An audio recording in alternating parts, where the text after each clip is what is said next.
try that one more time. I'm from the South. I might have did a little bit of growing up in Maryland, but I'm from the South. Good evening, everybody. Guess what? What? We outside, y'all. Y'all say that with me one time. It feels good. We outside. It's cold. Yes, we can't get together inside for a while. But guess what? We're keeping it pushing and we're keeping it moving. And I would like to welcome you all to guess what number? The 27th annual National Candlelight Service. Y'all give yourselves a round of applause for being here. Man, I see so many faces from so many people from that's been here. I ain't gonna say you've been here all 27 times. I ain't gonna call that out. But we've been together for a while. Ain't that right, Miss Penny? We've been together for a while. So I want to welcome you to this service where we're honoring missing persons and victims of crime from across the nation. I am Sandra, the Midday Miss from Coast 97.3, and I am glad to be a part of this event, having been a part of this event for many, many years. I don't have on heels today. I normally wear heels, but I didn't this time because I just came from another event. So I don't have on any heels. So sorry, I can't wow y'all, but I did give y'all a little glitter today. Can I give you a little glitter? Now, one of the things that we always do is we hope that this event will bring forth an understanding of the ever-growing problem that is concerning missing persons and those that are left behind to endure the devastating loss of a missing loved one. Every year, the number of reported missing person cases continue to reach new heights. The pain lingers, and it is shared in all types of cases. Even more sadly are those who are ripped from their families and tragically found deceased, murdered, or not at all. We'd like to thank each person that's here tonight. Your presence speaks volumes to those who suffer in silence. So I want you to please join us as we move forward to give honor to the thousands who remain missing and to the victims of crime that resulted from their disappearance. First on the agenda. Man, let me tell you something. I love a good pet. How many pet owners out there? Any pet owners out there? Look, if you're a pet owner and you really like pets, especially dogs, follow Monica on Facebook to see what Gemma's doing. Gemma had somebody's pillow the other day. I think it was my pillow. I had to go look at my pillow. I was like, did she get my pillow? Follow her. That dog is amazing. Yeah, I want her. Huh? I want her. You want her? Look, hey, she might give it to you. She might give it to you. But I love animals, and our canine that are a part of this important endeavor should be honored. They should be honored. And I love seeing the dogs that have, the canines that have been a part of Monica's life, a part of the search team's life. All of that is really important. So I right now want the teammates to come up for the Karen Bergholm Trail of Life Canine Service Award. Now, just to let you all know a little bit about this, in 2016, Karen Bergholm lost her battle to cancer in her home of Florida. Many of the people who loved her were at her side, and it was a sudden loss to Q. Karen was a dedicated searcher. She was a Q Florida State Director and had flanked some of the best canine handlers from across the country. She too was in the final preparation of certifying her bloodhound, Maddie. She will always be missed.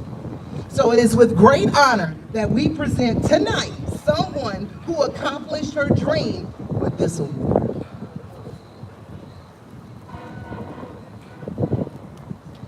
So I want the teammates to come up.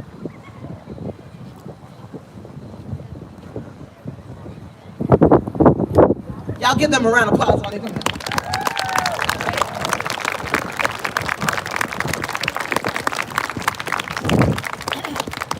So that we're going to honor, this person worked hard at training to master the skill with their K-9 to search for the missing, to show up in the call for help, and work endlessly until a resolution was afforded. So, it is with great pleasure that we present the Trail of Life K-9 Service Award 2023 edition to Crystal Fields of Troy, Texas. Crystal! Girl, thank you for everything that you do. Y'all keep clapping for her as she comes forward.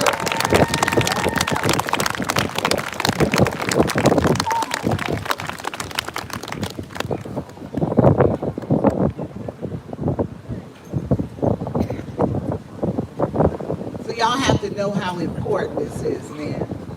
Y'all once again give her a big round of applause. Crystal!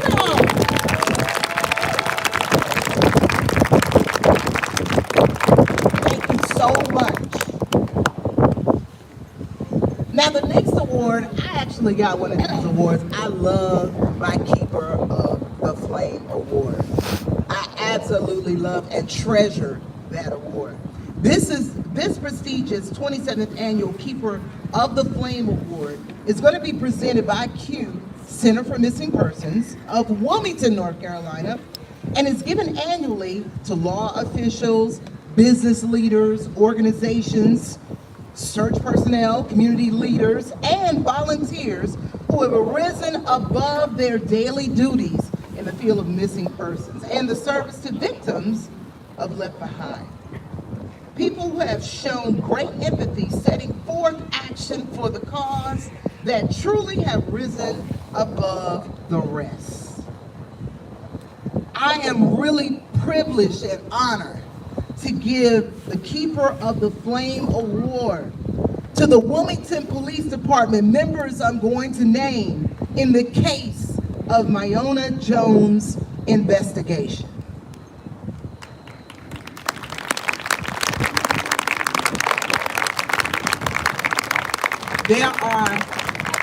This is what you call dedication to making sure this case was solved. 117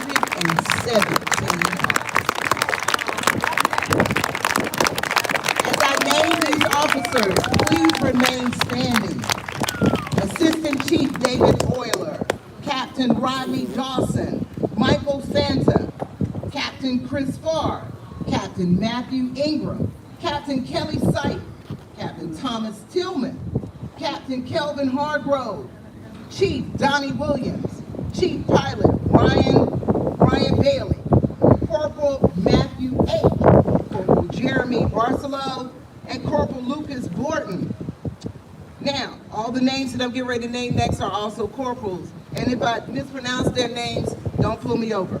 Josh Brown, Josh Childress, Roy Duke, Kenneth Eldengrum, Suzanne Ginda, Kevin Getman, Matthew Griffith, Brandon Hilliard, Kamiko Howell, Andrew Corwich, Charles Lee, Lacey Locklear, Anthony Merritt, Kyle Patrone, Melody Raper, Carlos Sanchez, Stephen Shutt, Robert Thomas, Jason Morrell, Kimberly Breeden, Brianna Floyd, Jessica Moore, Natalie Phillips, Darian Pope, Sarah Riley, Deputy Chief Ben Kennedy, and Deputy Chief Alex Sotelo, Detective Cardelia Barksdale,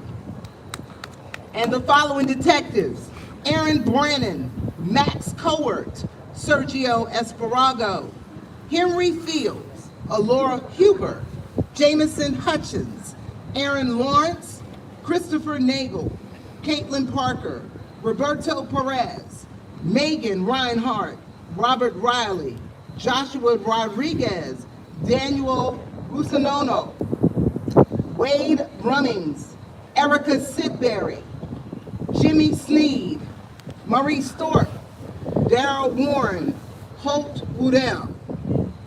Intel analysts Karen Gonzalez, Nicholas Hoover, Kellen Simpson, and Rebecca Sixto. Intel analyst and searched Morgan Benton.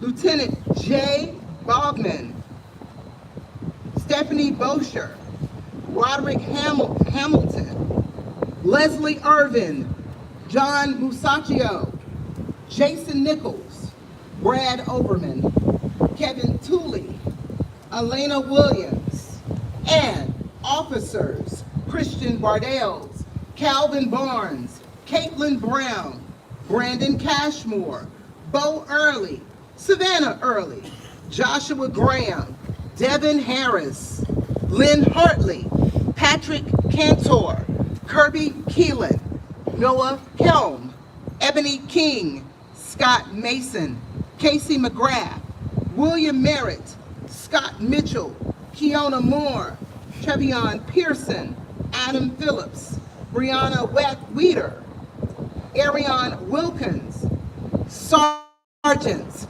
Jeremy Bland, Ronald Evans, Allison Heflin, James Inella, Doug McNeish, Craig Melville, Ray Metcalf, Joshua Miller, Brian Needham, Lee Odom, Brandon Reese, Peter Schwartz, David Short, Joseph Smith, Andrew Swenson, Travis Williams, William Young, and Sting Supervisor Casey Ludlow.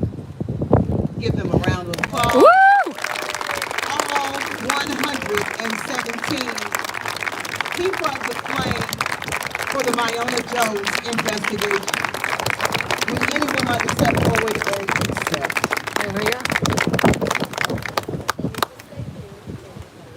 Right, so y'all gotta stay there. All right, once again, y'all give them a round of applause. Woo! Now that's up to you, young man. I'm trying not to get a ticket, y'all. Notice I said I'm trying. Also, our next award for the Keeper of the Flame is for the Ebony Spears investigation. Captain Thomas Tillman, Corporal Robert Ferozzi, Erica Sidbury, Detective Hope Woodle, Detective Daniel Lucinio, Lieutenant Stephanie Bosher, Lieutenant Alana Williams, Officer Treon Pearson, Sergeant Myron Irvin, and Traffic Investigator Stanley Pollock. Y'all give them a big round of applause. All right. Keeper of the Flame for the Ebony Spears investigation. Y'all please give our very own WPD Wilmington Police Department. Woo! Y'all keep clapping so I can get a ticket.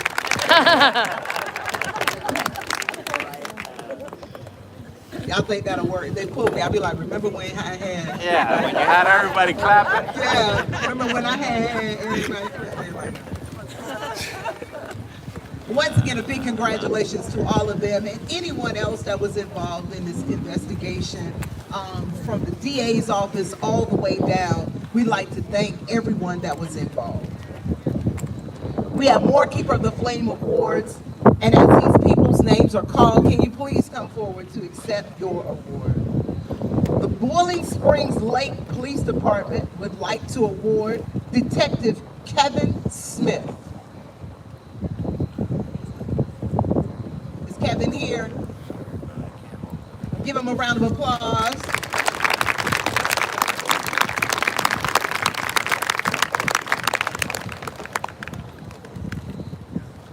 For WWAY TV3 Unsolved, Hannah Patrick. And if Hannah's not here, with someone except from WWAY.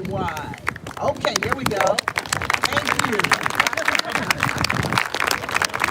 Oh, he like, cameraman got the camera. How you go? You gotta take a picture of it. You gotta take a picture of you. So it's like, you got to, there we go. Big round of applause, WWAY. From the Brunswick, Bladen, Columbus County District, our district attorney, who I remember spoke one day and said, every one of you that are under the sound of my voice will come to the courtroom one day. I said, not me. And I swear that next week I was in there with some bad. Y'all give it up for John David.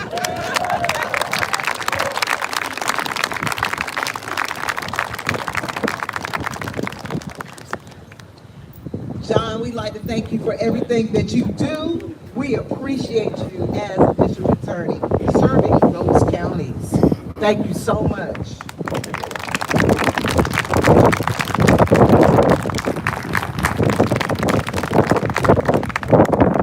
Thank you, John. Also, our next Keeper of the Flame Award will go to James Ham. Woo, yeah, James. You see James coming, y'all see that reflective suit right there?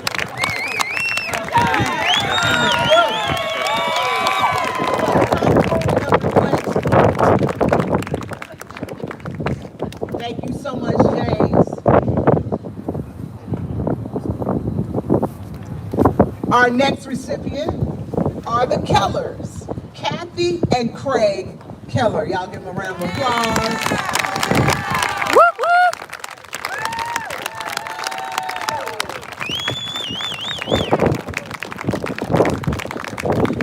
Thank you for what you do. And keep in mind, the people that are recipients of these awards, they have done a lot to move forward the cause. So big, big thanks to you as well.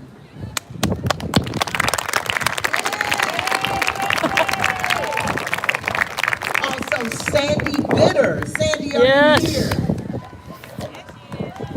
Sandy, come forward.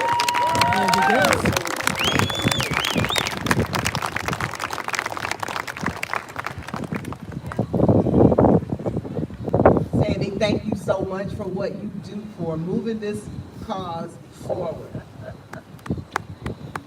Thank you, Sandy.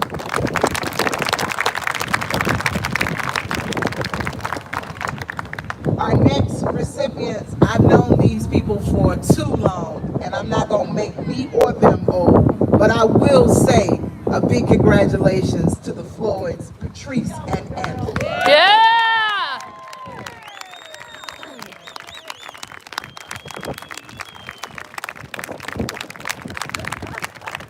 Anthony, I saw you back there in the back. Yeah, he's Say it, back. y'all.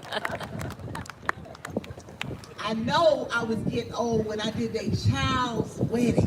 I was like, is this legal or have I just got old? Congratulations. And can we keep it in the family? Speaking of children, she's at work, but I would like for you all to clap for Micaiah Floyd. Woo.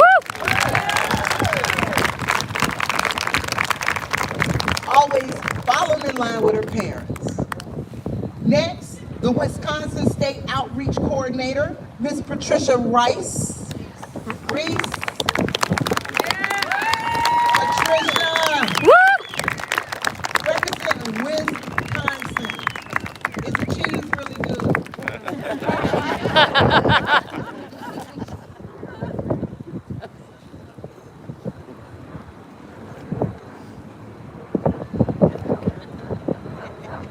Thank you, Patricia.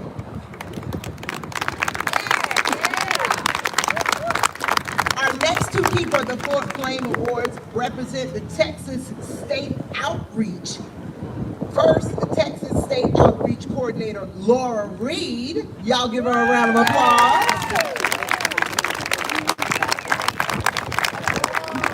Yes, Laura. All the way from the state of Texas.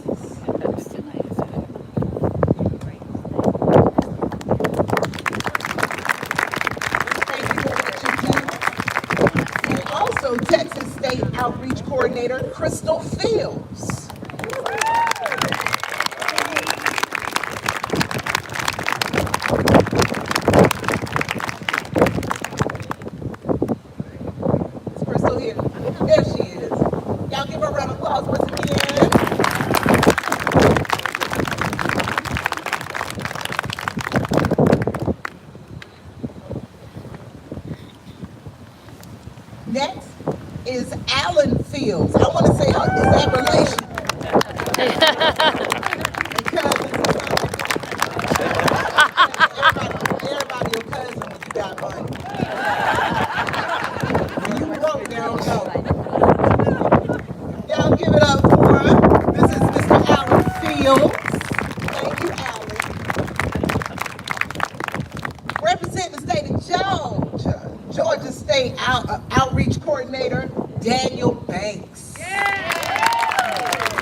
Monica, Daniel said I could park where I park. So.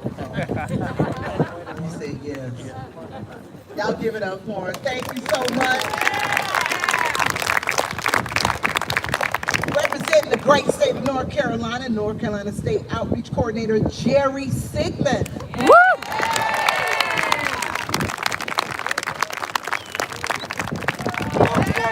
Yes, Jerry.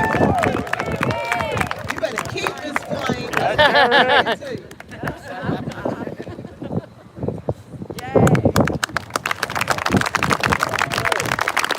Thank you, Jerry. We're going to dip down south one more time. Let's go down to South Carolina for the South Carolina Outreach Coordinator, Peggy Bettis. She's not with us, but give her a round of applause. Hey, Peggy! I'm going to go back over to Texas one more time. Texas State Outreach Coordinator, Tracy Jones. Yeah. Tracy.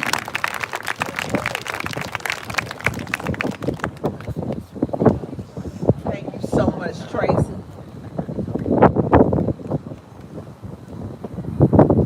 One more time for Tracy.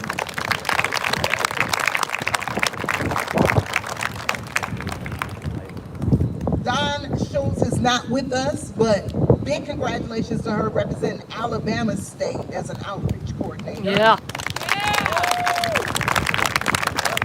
Now I want to go down into the Sunshine State, Florida State Outreach Coordinator Kelly Walker. Woo, woo!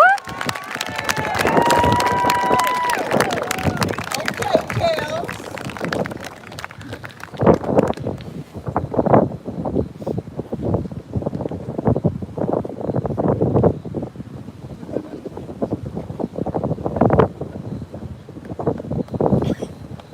Kelly's been with us for a while too.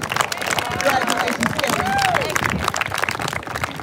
Also, Kitty Frankenfield representing Florida as a Florida State Outreach Coordinator. Right, Ginny. Kitty's not here, y'all. Big congratulations to Kitty. Indiana State in the house. Julie Wise, she's not with us today, but y'all give her a round of applause.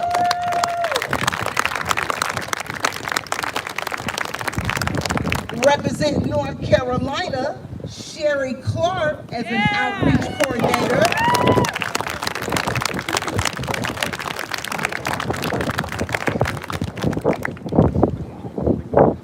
All right, Sherry.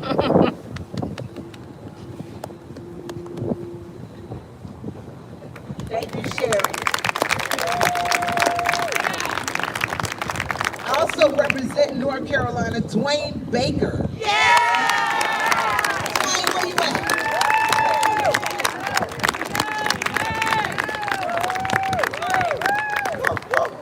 No, Dwayne, you got all that applause.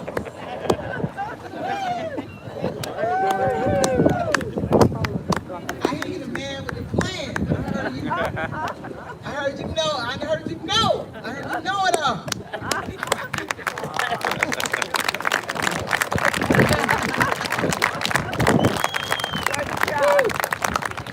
We're going to dip back down to Georgia one more time for Georgia State's Outreach Coordinator, Nathan Banks.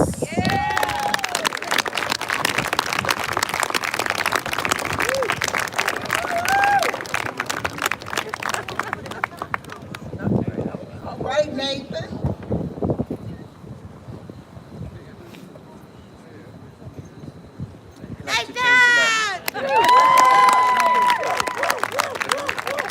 And last but not least, in this Keeper of the Flame Award, I understand that this young man is a truth. Y'all give it up for T.J. Spears. Yeah. Is TJ here? I heard you was somebody I was supposed to meet. Yeah. Woo!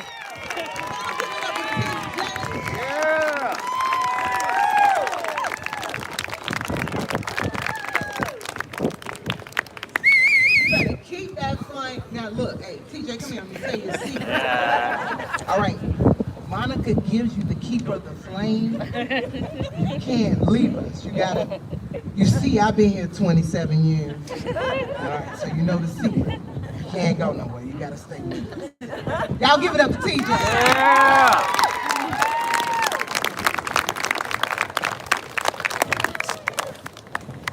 At this time, we will now have a vocal tribute, as it would be right for our vigil. We have to have those words of comfort to come to us in song.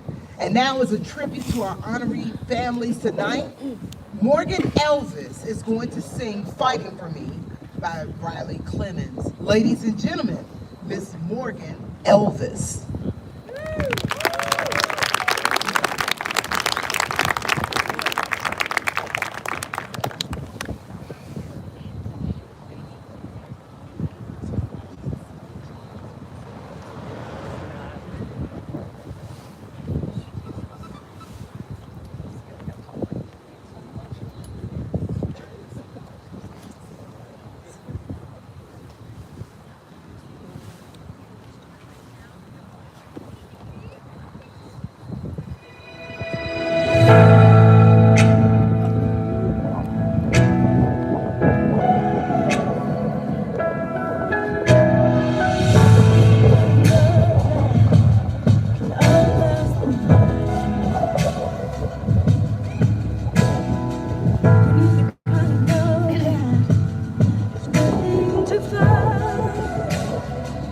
When the going gets tough and my strength's not enough, see you standing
give her another round of applause. Man,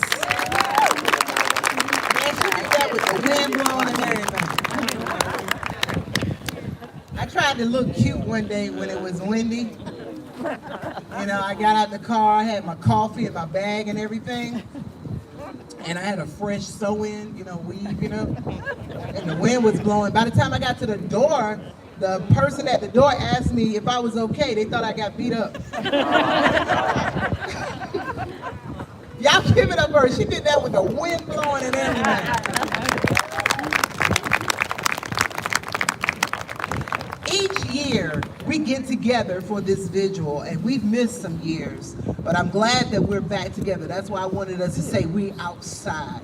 We're back together, and we get together for a common goal. One of the big things that I look forward to is the unveiling of the wall. The most important part of this service is the dedication of the wall that plays host to just a handful of the approximately 600,000 reported missing persons annually. Most of those families have traveled great lengths to be here tonight in honor of their still missing loved ones and the victims who have been recovered. We have to be responsible, and we have to provide a realization to the general public of crime and the devastation that it has on communities nationwide. We do so in an effort to expose the pain that one goes through when an individual's loved one vanishes. At this time, I would like to ask the 3 honoree families to go to the wall and be prepared to unveil it.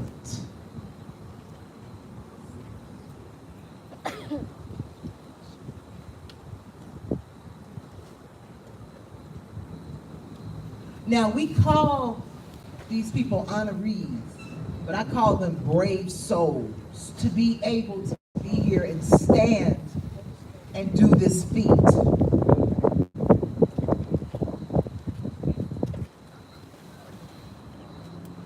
right, then we have our honoree families present. So at this time, I would like for you to unveil the wall.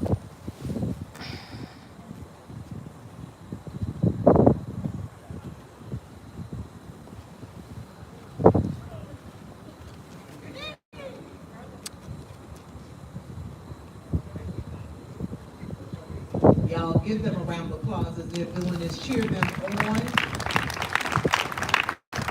Now, my honoree families, well, before I do that, can y'all give Sam a round of applause? I know this is Sam Casey, who you see right there in the middle, puts this together.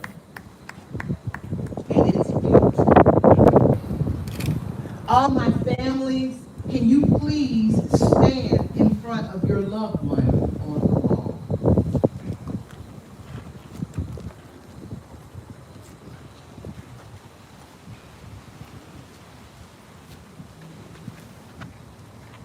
So now that we have our honorees representing their loved one, we will present the 2 national symbols in honor of the missing and the recovered. Those national symbols are the white rose and the brown teddy bear. In honor first, we will present to the family of Paul Sims.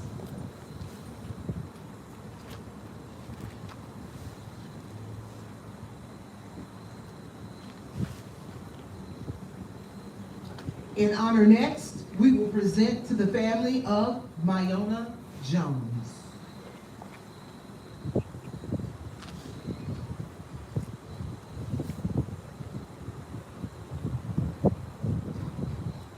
And finally, in honor next, we will present to the family of Joseph Wesley. Ladies and gentlemen, applaud these brave families.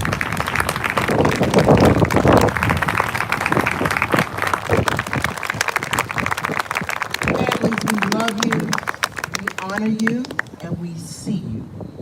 Thank you so so much for being a part of this most important part of the service. At this time, you most graciously may be seated.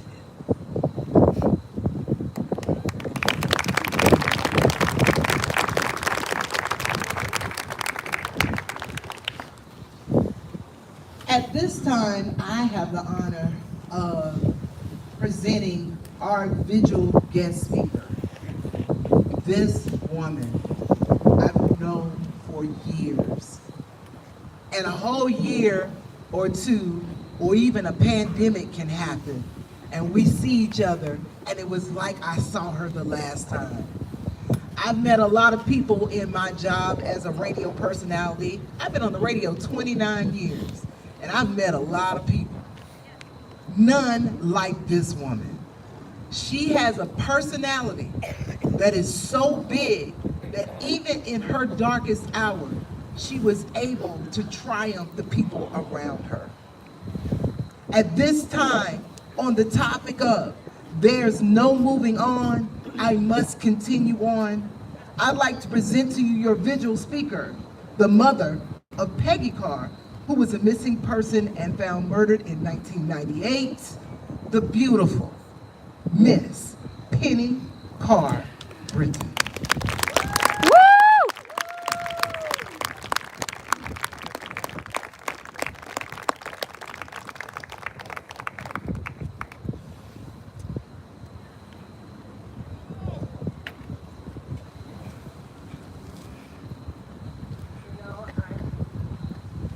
Sandra said 27 years this has been going on. This has actually been going on in our family for 25 of those 27 years.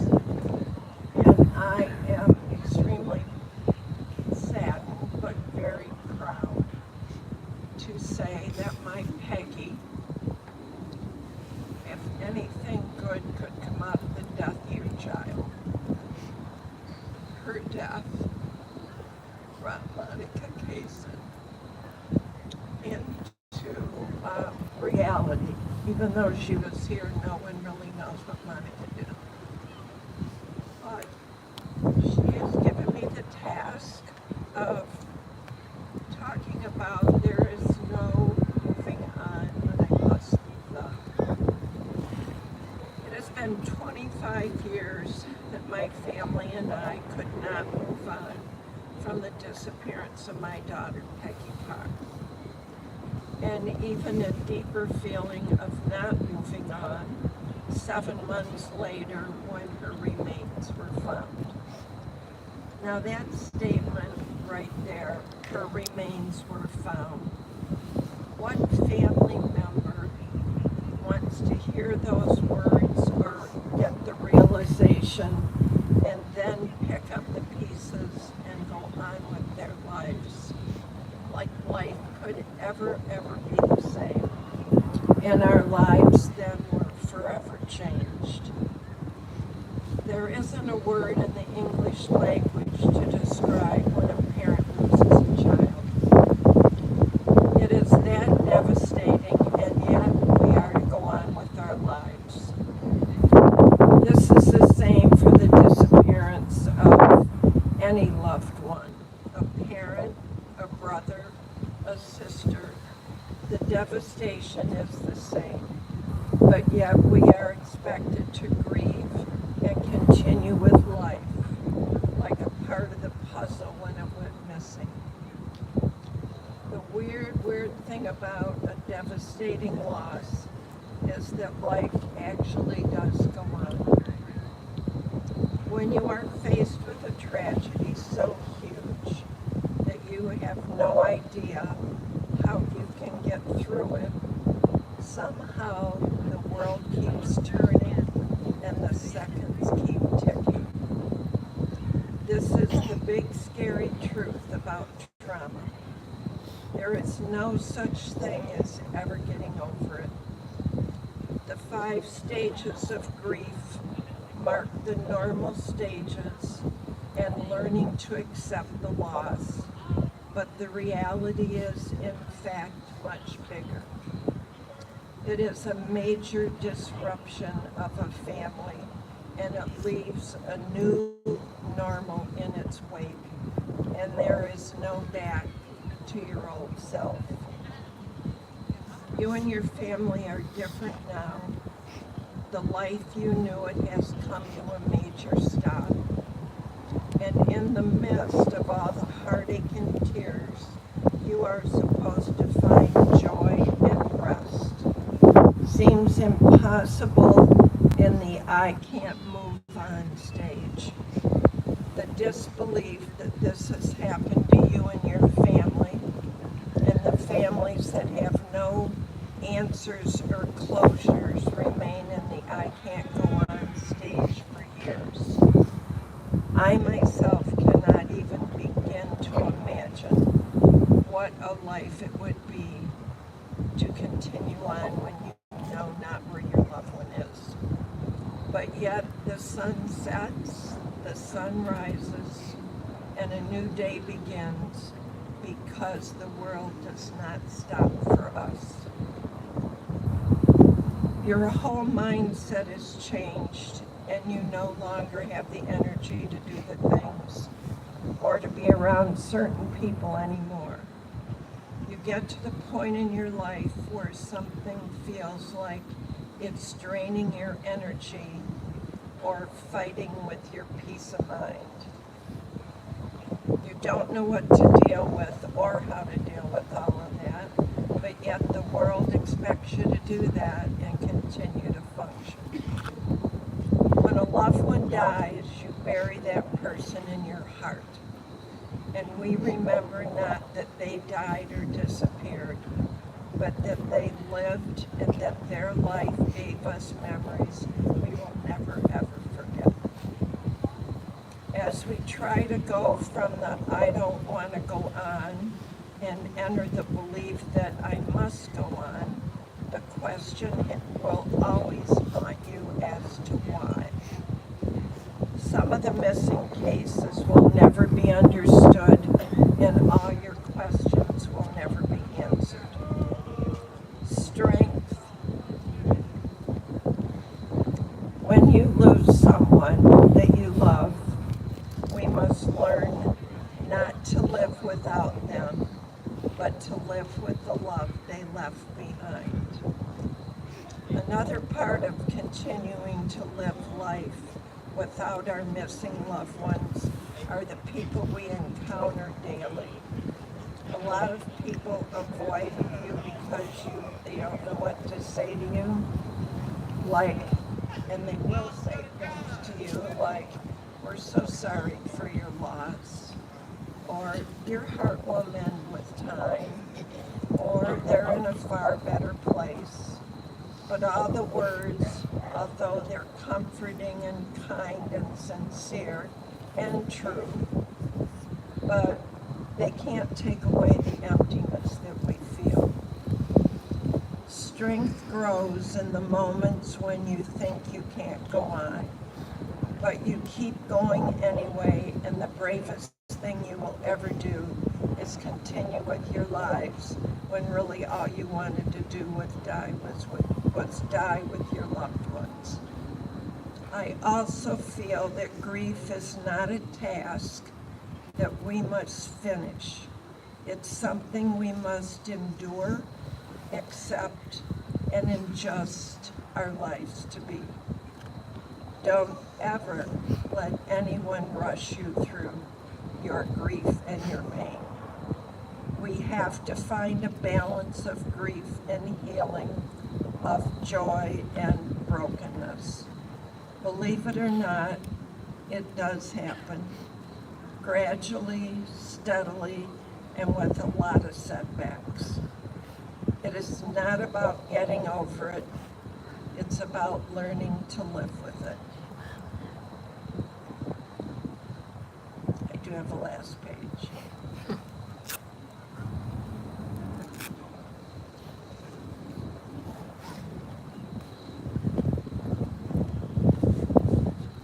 Somewhere.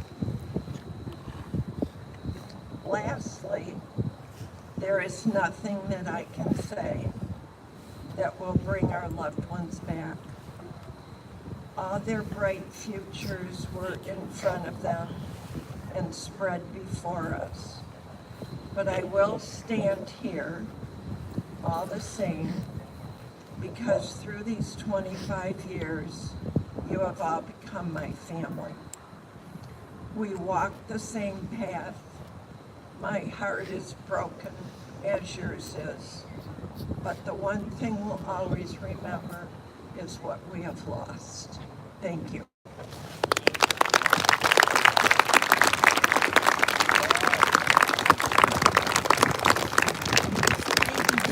much. Can y'all give her another round of applause? I ain't even thinking of that.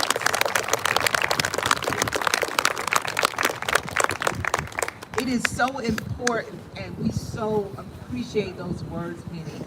Any of us that have experienced tragic loss, such as a loss like this, or loss. I myself have had 11 family members pass away since 2013. And so it was really rough. And my dear sister Monica knows, she can probably name every one of them. It was really tough going through, so I received those words from you, Penny. Thank you so much.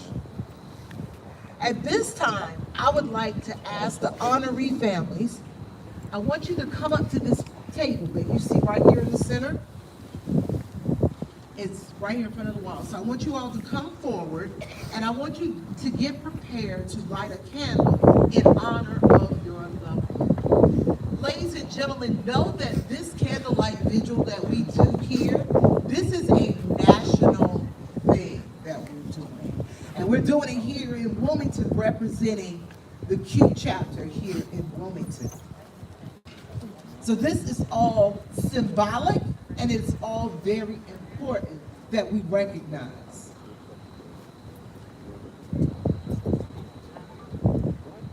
At this time, I would like the family of Paul Sims to please light your candle.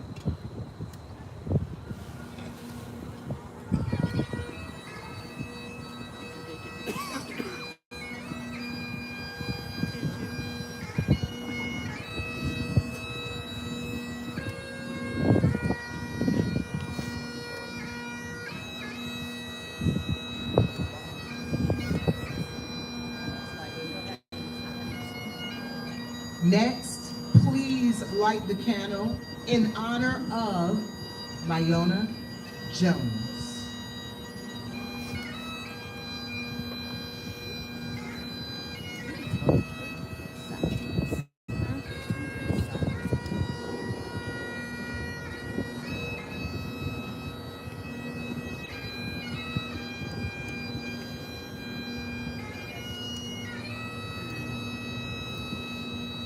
And finally, light the candle in honor of Joseph Wesley Blake.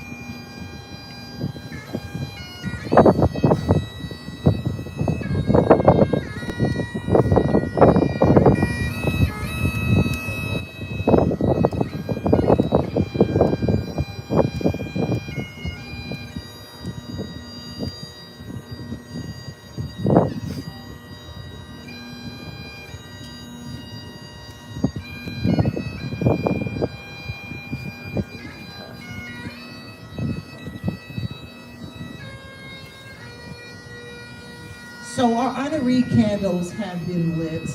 Now we would like to ask Miss Penny Carr-Britton to come forward and light the red candle. That will be honoring all victims of homicide.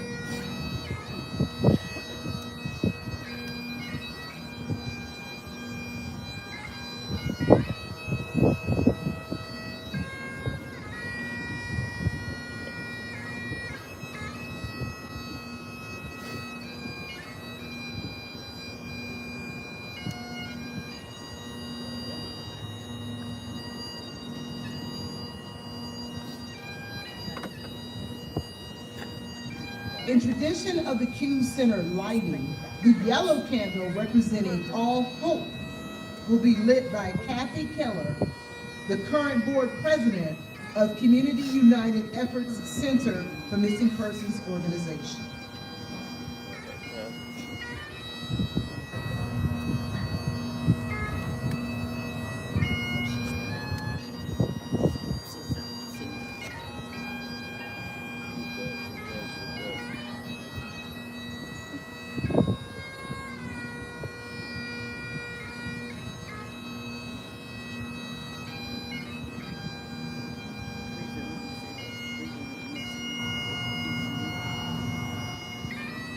Families, you may be graciously seated.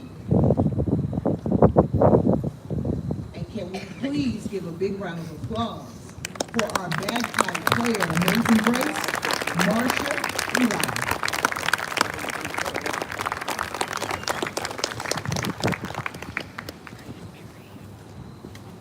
Another young lady who I've known for a long time is going to do a poem. I'm not gonna make her feel old, but I've known her back in the pageant days. Can we talk about the pageant days? Look, Monica don't want to talk about the pageant days. Cherie Justice, she is a beautiful spirit. And so therefore, anything that she does comes from the heart and it's meaningful. And she's gonna be reading a poem titled, Hope is the Thing with Feathers, to be read by Cherie Justice. She has been a Q volunteer since the late 90s, me and her both, dedicated to the cause and the families that suffer a missing loved one. Her search for the right words to address those in need of hope each year are of great comfort and needed. And she does it with honor. Ladies and gentlemen, Cherie Justice.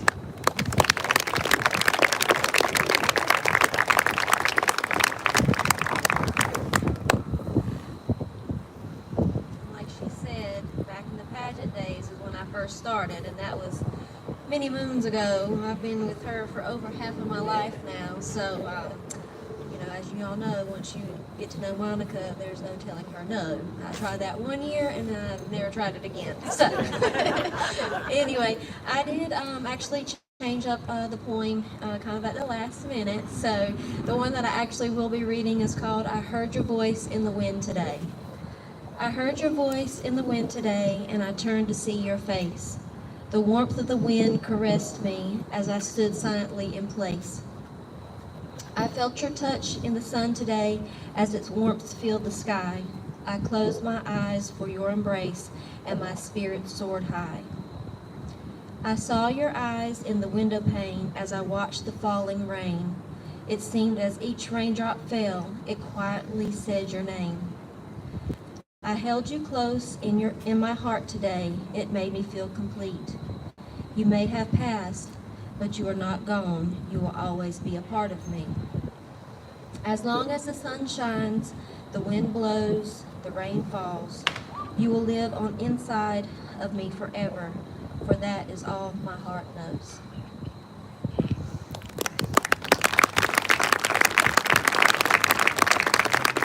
Thank you, Cherie. Always such a beautiful spirit. Thank you. It is vital to honor the loss of a loved one, and just as important to hear from those who have experienced an unknown fate. Bringing forth reality, not the television shows that we watch. This ain't Law and Order. This is real. These are real families that have had real unknown fates. Suffering and tragedy has been real to them, and it's been handed to them to endure. Without further delay, we ask the families to come up and share their stories. First, we would like to have the family of Mr. Paul Sims.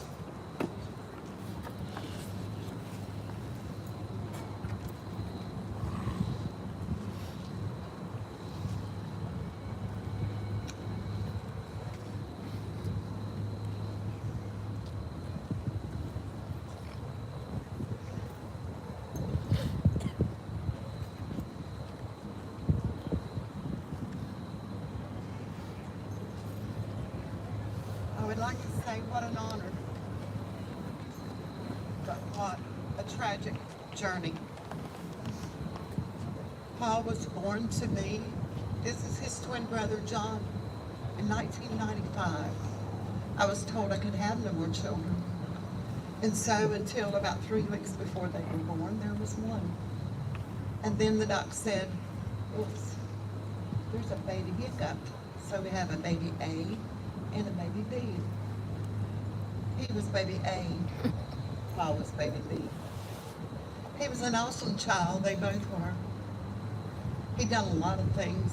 He'd done more things in 23 years than some people do in a lifetime of 60 or 70 years. He had a love for racing. He learned to build engines at a very early age. He was actually about 10 years old when he started building lawnmower engines that would go from 70 miles an hour to 120. So when he got his first one built, he had taken lawnmowers out of a junkyard. So part of it was green, part of it was yellow, part of it was orange. And he had taken tires and he would sit at night and he would burn new tread in old tires. But he worked. He worked on a farm and helped his English teacher out. And he saved this money and he built these racing lawnmowers. So the night before his first race, all of his co-workers were older. One was actually my brother, and he was in his 70s building engines. So they told Paul, you take this quarter and you run it up and down your nose and your chin, and you will win your race tomorrow. But what he didn't know they had done was mark the quarter with grease. So I'd go to pick him up about 8 o'clock, and he has this black line up and down his face and down his chin. And I said, what happened to your face? So he starts smearing it. He still don't have a mirror, so he doesn't know what he's doing. So they all started calling him Stymie. So Stymie was his nickname, and that was what they put on his mower. And he loved racing so much, he helped a friend of his that was a state trooper, Trooper McGee. He wanted to race lawnmowers. So he sold pocketbooks on Facebook, which was funny, to have his money to build his lawnmower. So had a beautiful lawnmower. It looked like a state trooper car. It was all dressed up. They had painted it, put the decals on it. So they were in Sparta, North Carolina, and they were going to do a race. I went in the infield and I said, Paul, this is the first and only time that you can run him off the road, you can pass him, and you can beat him. So they had fun with that, but Rusty never did stay on the track. His lawnmower was so fast, he couldn't keep it on the track. He was out in the grass somewhere. And that was funny too. We made a lot of memories together. These two liked to fish. 3 years old, they started fishing. We were the three musketeers. We did everything together. We camped. I didn't hunt. They did, but I wouldn't hunt. And so we were the three musketeers for the rest of our days. And my parents were always with me, so they were like in their 70s when the children were born. So they were always there. It was 5 of us. So I bought a motor home and we traveled and we had all kinds of fun together. We'd play checkers with my mom, but nobody could beat Mom. I'd say, Dad, don't you want to play checkers with Mom? No, she cheats. But she didn't cheat. She was just a good checker player. But John would play her more than any, or Paul would play her more than any of the rest. Because sometimes he could win. So life has been a pleasure for me. I felt blessed. At almost 41 years old, I had twins. I had begged for them when I was 18, not 41. But I did survive, and we had a lot of fun together. But on January the 9th, 2019, it was a day that started as any other day, but it soon changed. I saw Paul the last time on his motorcycle about lunchtime. And he waved at me and he was going to the golf course. That was another thing we loved to do, was go to the golf course, get golf balls, ride golf carts. He waved at me and was going to the golf course in Caswell Beach. And John and I, we went on shopping and went to part of the other beach, the other end of the island. And I began to feel bad that day, so we went back to our room and John stayed with me. We have friends that live there at the beach, and Paul had went to their house after playing golf. So later that evening, we were all to get together and have lunch or dinner together. But my friend called me about 6 o'clock. Have you heard from Paul? And I said, no, I thought he was at your house. Well, he left early this afternoon and went for a ride, and he's not come back. So we called and texted his phone. Waited to hear from him. 3 hours later, finally someone answered her phone. And she said, "Where have you been? Your mother is worried sick." And it wasn't Paul. It was someone else that had his phone. And they said he had went missing in the woods. I said, "Well, I don't know where your area's at, but we're coming right now. We're going to start looking for Paul." So we looked every day. We went into terrain that was so dangerous. John and I walked down in 10-foot holes and back out, walked by ponds, went through golf courses, all through that area. Couldn't find Paul. We'd done that for 7 days. We couldn't find Paul. We was putting out flyers. Anybody that would listen, we would talk to them. Went to the post office and talked to the postmaster. You know, they know everything that's going on. So I felt sure someone that delivered mail might see him. So we proceeded to look for him, and we decided we would take his motorcycle and go home. Maybe he had made it home. We tried to get a hold of some of his close friends, but was unable to reach them. So we thought, well, we'll travel 5 hours back home, and maybe we'll find him home. He was such a good survivor, and he was so smart and intelligent. He could do anything he set his mind to. He worked and built solar farms. He worked in body shops and learned to do body work. He worked in tire companies because he wanted his own garage. Since he was 10 years old, he wanted to have his own garage, help the elderly, and race NASCAR. So he accomplished his dreams, except for the NASCAR. He had worked extremely hard. I used to watch him at 10 years old cut a whole truckload of wood, and he'd take it to some elderly lady, and he'd hack it up in her carport, and he would take in some inside, and he would say, "No, you don't owe me anything. What I do good for others will come back to me." And I saw a lot of good come back to me. But this was a tragic ending for him. But I do know you can survive. You can go on. I admire all of you. I love all of you. I have met people in the last couple of days that my heart goes out to you. I cannot imagine what my son goes through. I'm not a twin, and I know he suffers a different hurt than I do. I know the day that we found him and we started home, I told him, I said, we have to learn to deal with our own grief in our own way. You your way, and me my way. There's one thing I do know, nothing can ever come between the two of us. Nothing. Things have, through the years, it has been 4 years since Paul was found. We did take him and bury him. We did have an honorable service for Paul. We still love him, and we always will, just like the rest of you that miss your loved ones. The ones that are here that have not found theirs, I pray for you. We pray every day that God gives us strength to take another step. And the scream that you feel inside never goes away. But you can learn to deal with it on a daily basis. One of my best friends can't carry a tune in a 50-gallon bucket, but she called and sang to me all the way home after Paul was found, one day at a time. Just one day at a time. And sometimes it's 1 minute at a time. Sometimes it's 1 second at a time. And it doesn't seem that it gets easier. We just seem to get stronger. And Paul would always tell me, "Mom, what don't kill you will make you stronger." And it does make you stronger. I'm thankful for being here today. I'm thankful for Monica. I hate that we are on this journey together. It's not a happy journey. It's not a pleasant journey. But there is a way to find your own peace. And I suggest to all of you, you look within yourself and find that peace. Don't blame yourself for anything that happened or did not happen. I've done that for a long time. I stayed up 14 days straight after Paul was found, blaming myself. What could I have done different? I met Monica January the 24th, and Paul was found January the 25th. Had I known her January the 9th, maybe we could have done something different. but maybe this was his fulfillment of his contract. We all have one that we're going to fulfill one day. He fulfilled his, but he left a lot of love here.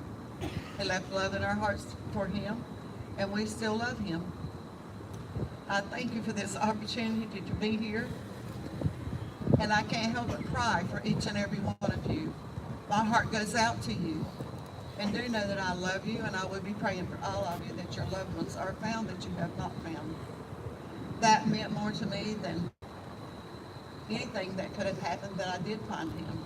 I can't imagine. I met a lady, her daughter's been missing 7 years.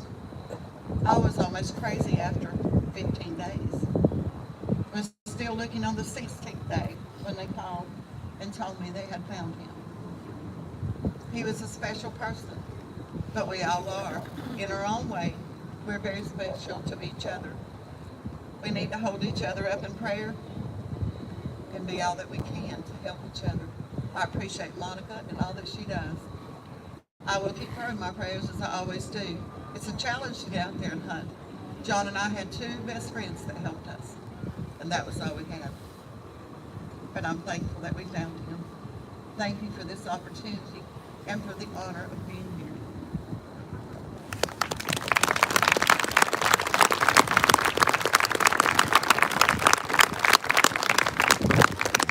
Thank you so much, the family of Paul Sims.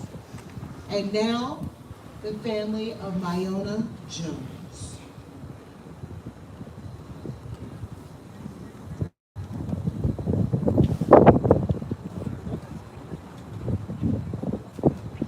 Make sure this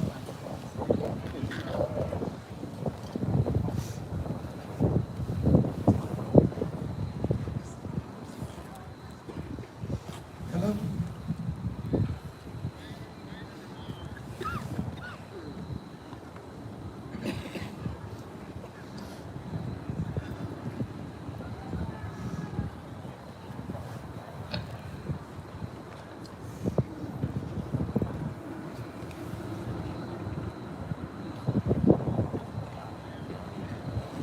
November 11, 2005, the day I gave birth to my mini-me, Myona Jones. No epidural, endured every contraction, cursed everyone who let this pregnancy happen to me, and didn't warn me of the whirlwind of pain I'd experienced. I felt her little body just moving through the channels of my womb, anxious to enter this world, and grab it by the labels. Lord, in these moments, I wanted every anesthesia they had on the labor and delivery floor, but it was too late. What was so uncanny about childbirth and going through all that pain is the moment you birth this child, you immediately forget about all you endured to bring them in the world. You immediately fall in love. You experience this rush of eagerness to protect them and instant motivation to be everything they'll need you to be. And the connection that's created betwixt this newborn and yourself is the greatest gift in the world.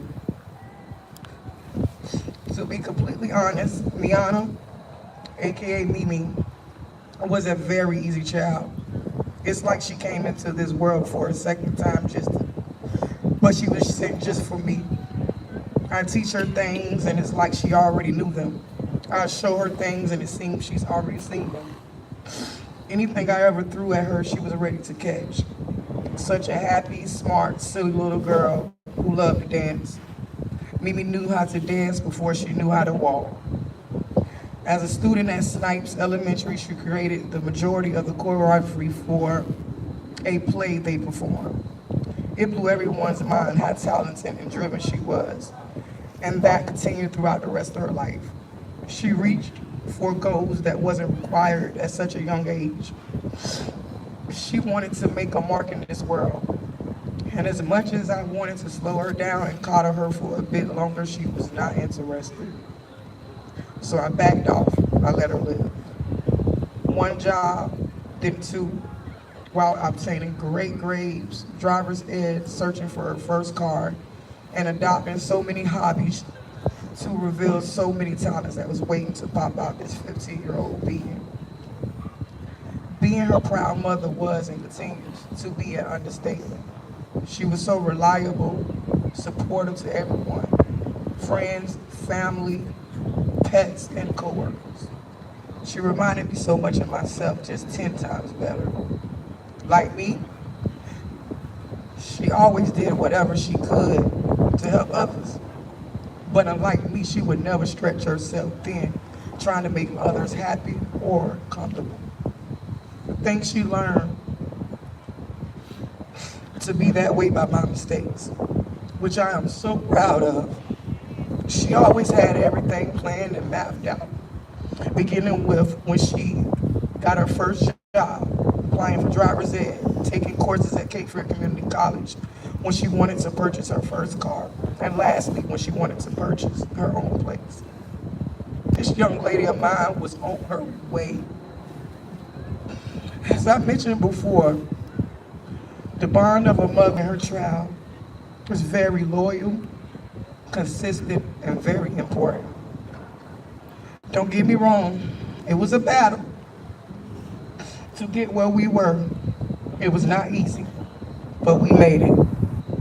The relationship recreated between us gave Mimi the opportunity to be honest, ask for permission to do anything, even if she felt I would say no. And in most cases, I surprised her and say yes, just to show my appreciation for her transparency and honesty. And in return, she kept her word about her plans. She very seldom asked for anything. Outrageous, so saying yes wasn't much of a struggle. So the morning, November 1st, 2022, when I couldn't reach her, I immediately felt the most relief I ever felt. My daughter was reliable, trustworthy, communicative, and responsible. Something just wasn't right. She wouldn't have a reason to neglect communicating to me where she was or why I couldn't reach her cell phone. This was like a golden rule between us, and it went both ways. If she called me, I'd answer. I'd always have to answer, whether it was via text or physically answering the phone. We could always see one another's location by using the iPhone Find My app. Therefore, that was my next step, and it crushed me. I couldn't recognize what I was seeing. As a result of never seeing this screen before, there was nothing. Her picture, her phone, not even her location was appearing in the app. Next, I began calling her stepmother, which from my knowledge was the last person she was with. No answer at first. Then eventually my calls went straight to voicemail. I then started to worry that they were together. Maybe something happened to them both. I called the hospitals. Maybe they got hurt, possibly in a wreck, then the county jail. Maybe they got arrested. Either of the calls amounted to anything. I started calling friends, family, whoever could I could think of. Nothing. So now it's time to call the Women's MPD to come and take a statement because I knew something was wrong. My daughter was missing. Calling Women's MPD department felt like the best choice at the moment, but after about 2 hours of waiting, just for an officer to contact me, just to take a report, was the most horrible experience I ever witnessed. After 2 hours, I called back to request an update on what was taking so long to get a response. I was told again an officer would reach out. I couldn't just sit and wait. Therefore, I took matters into my own hands. I decided to hunt down the person, to my knowledge, was the last person she was with, which was her stepbrother. I found him. I found where he lived. I found his vehicle she was last seen in, which was a vehicle that belonged to him and his girlfriend.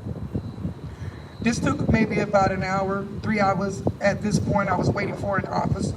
Once I completed these tasks, I was contacted by a relative telling me that officers were at their residence to take a statement.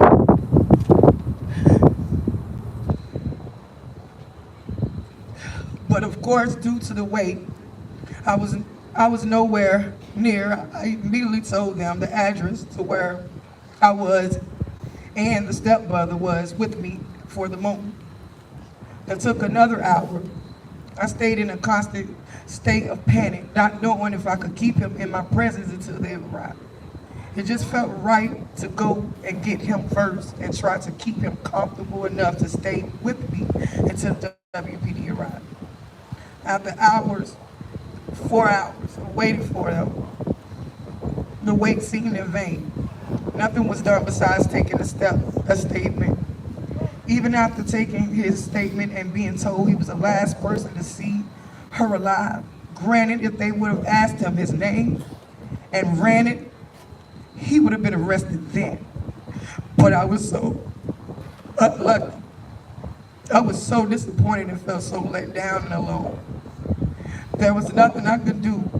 What's left to be done was then and still now. There it is. I waited a few hours, then called for an update. My calls went unanswered. I waited for 4 hours, then decided to present myself in person at the WPD. The officers left my request open and left for the day. I called first thing the next morning. All the officers were off to handle the statement. So not only did they leave my daughter and myself hanging, they did it knowing they were off duty the next day. And unfortunately, no one else could answer my questions. Time is a virtue. Time is of the essence. Time is important. For the next few days, all I could think about, if someone has her, they're getting further and further away from me. I may not be able to find or save her. The horrible experience somewhat improved when the detective stepped in. They did a great job. They hit the ground running. But she was still missing. Can't speak using the words somewhat. I couldn't just sit around and do nothing while waiting on WPD to return to work and update me. So all information I could gather while I waited, trying not to go crazy, eventually helped the detectives speed their investigation along. While we waited for her blessing, we had a candlelight ceremony for her birthday, November the 11th, 2022. Bianca would have been 17 years old. November the 17th, 2022. She was found, not the way any parent would want their child to be found. My daughter was deceased, left at a location alone, tossed away like a piece of trash. I was overwhelmed with anger, disappointment, sadness, regret, and anger. I'll never get to hug her again, even after death. I wouldn't be able to kiss her or hug her again. The Q organization, along with others, were my backbone, my strength, my guidance, my courage, my support system when I felt I had none. They may not know it, but they were the reason I could find strips of wall, talk, wake up, fight, eat, and cry without an apology. And it just found a way to move forward for my little one. I still have. I don't know how to ever repay everyone for the blessings they extended to me. But I just want everyone to know writing and giving this speech is my first step to show my appreciation, my thanks, my gratitude for being the one most encouraging and supportive experience in my life. And that perfect moment when I experienced the moment of not being able to be the strong woman I always have been. This was a battle I couldn't and should not have to fight alone. But the big guy sent me the best team ever. Thank you, thank you, thank you, Q.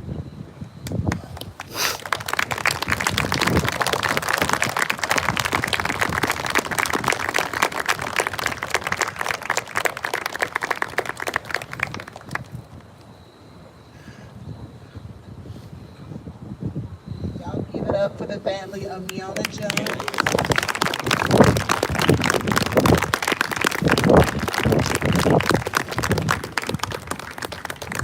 Last but not least, the family of Joseph Wesley.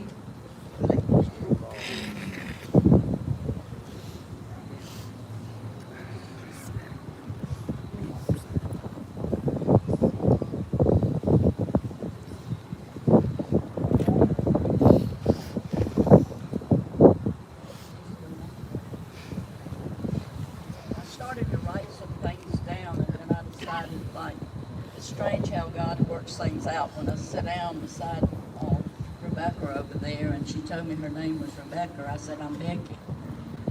And then I said, well, I'm really Rebecca, but they call me Becky. And she said, well, I am too. So I met another Becky tonight, and I thank God for the opportunity to be here. But I also want to start with saying that I thank God for these people and for each and every one of you that are here, because it helped us to experience something about the love that so many times people think that it's not here anymore. But we're here together because we love one another. We know the path that each one takes, and that we know that God gives us the strength to walk through. Wesley was my nephew, one of my sisters, the only child she had, and she was always sickly, so of course we always took care of her. And we took care of Wesley until about 15 years ago she passed away, and of course Wesley was still ours. Very smart young man, very knowledgeable in the books, good heart, loved everybody, just full of life. And then one day, after Candy passed, Tammy, I told Tammy, I said, honey, you should have gotten the flowers, because she took him in and she took care of him. Engaged, of course, he spent time with him. And Wesley loved the Xbox. I don't know whether y'all got any children, and he was 31, of course, but still yet he loved the Xbox. He loved his family. We loved him. But I know during this road that we've traveled, and he was only missing, and I say only missing 65 days, because hearing the stories that I've heard from here, that you're still struggling, that you haven't found any closure, breaks my heart. Because 65 days of not knowing, coming home from work, and somebody said he walked in the woods and we haven't seen him. So of course, we contacted the police, and of course we do what everybody else did. You walk, you look, you drive, you try to find, you talk to this one, you talk to that one. And of course, then they recommended that Tammy get in touch with Luke. So anyway, if I don't say it right, y'all forgive me because I'm upset. But anyway, I am so proud to stand here in honor of him tonight, even though we only had remains when they found him. We will always love him. But most importantly, for the love that God has helped me to see through their work, and people coming from every state to Georgetown, South Carolina, to look and to search and to be there and to see those dogs and their duty that they do. That's why we should always love and always try to encourage the way the Word teaches us to encourage one another. But with all my heart, I'll be praying for you that God can give you closure. And like she said, it's always going to hurt. But if we look within and we look to God, He'll give us the strength that we need to move forward and to always trust Him no matter what comes in our path. May God bless each and every one of you.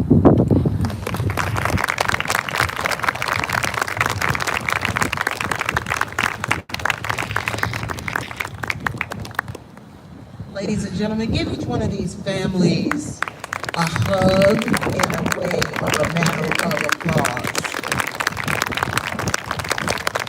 I'd just like to thank you all for listening, because that's what they needed. If you notice, many of them said they needed to tell the story.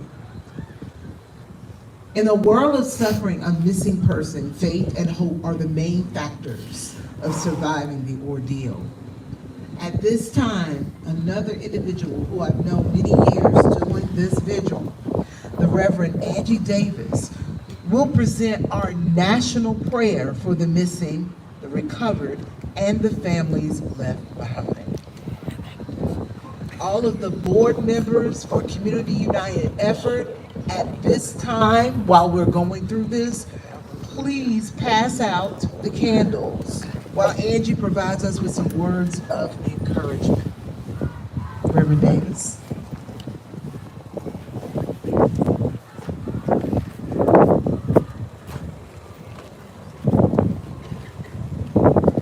I'm not that tall.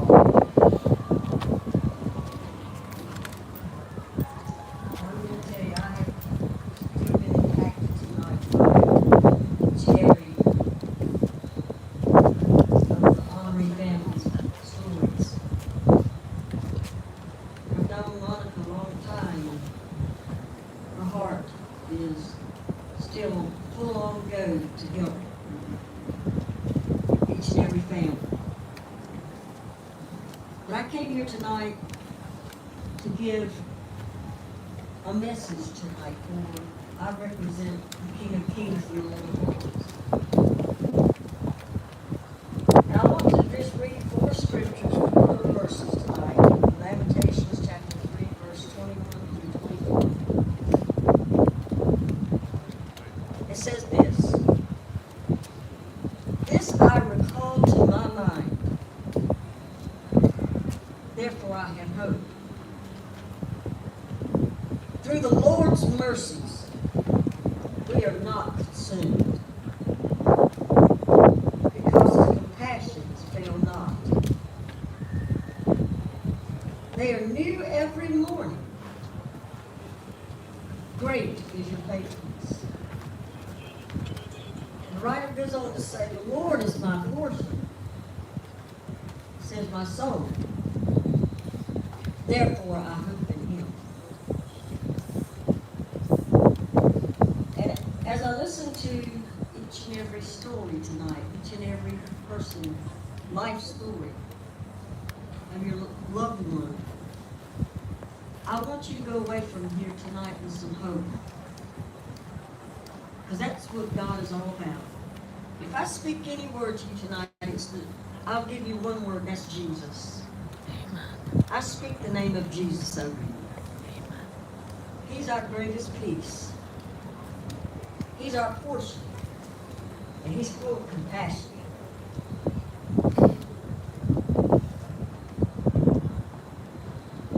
If you would just stand tonight so we can take all of these worries and problems and burdens and sorrows to the Lord. I can't do anything much for you, but I can pray for you. I can take you to the throne of grace. I can give you and hand you to the one that can comfort you, can heal your hearts, can give you peace. He still gives you life so you can go on and help somebody else. I've known Kenny for a long time. You still inspire me. And some of the rest of you has come from a long way. You inspire me. Monica has my number if you need to talk or you need a prayer. I'll be on the other end. But right now I'm gonna pray over you. I'm gonna take you to the throne of grace, that the one who can help you when no one else can. Father, we thank you tonight for giving us the grace, giving us mercy, Lord, and bringing us together once again. Lord, only you can put your hand on them and comfort them, Lord, and heal them. God, we ask you tonight, Lord, each family, God, that's represented here, Lord, and those that are not here tonight, Lord, that you, Lord, would help them. God, I pray for the Q team, God, when they go out to search, God, lead them and guide them to where they need to go and keep them safe from all harm and danger. Lord, each one that goes from this place tonight that's hurting, God, that's devastated, Lord, I ask you to pour your healing balm into that wound. And Lord, give their life purpose once again. For we ask it in the matchless and wonderful name of your Son, Jesus. And everybody said, Amen.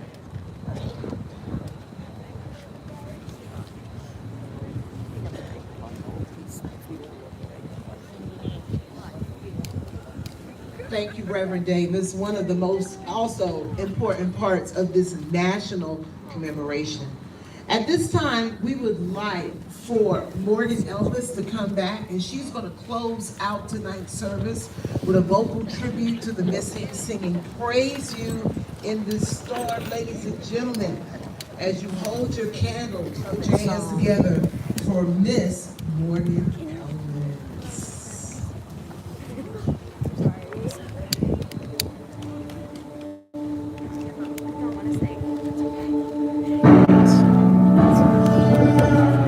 Thank you.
Never apologize for that. Y'all give it up for Miss Elvis. Morgan, that was absolutely beautiful.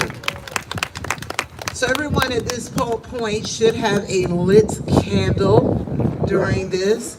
I want to close the program today and let everyone know that you're welcome to visit with each other. You can come take a look at the wall, take photos, and hug each other. Ugh, that sounds different, doesn't it? Yeah. Hug each other. Hug each other and hug the families. And to these 3 honorary families, thank you for sharing your story. Y'all give them a round of applause.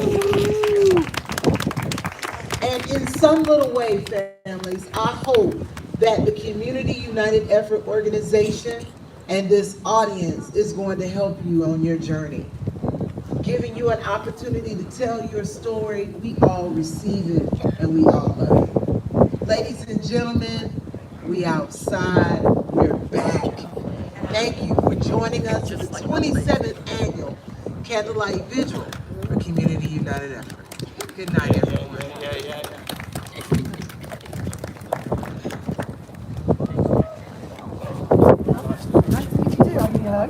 Nice to meet you, sir. Nice to meet you. Nice to see you again. Yeah. Yeah, you just exit.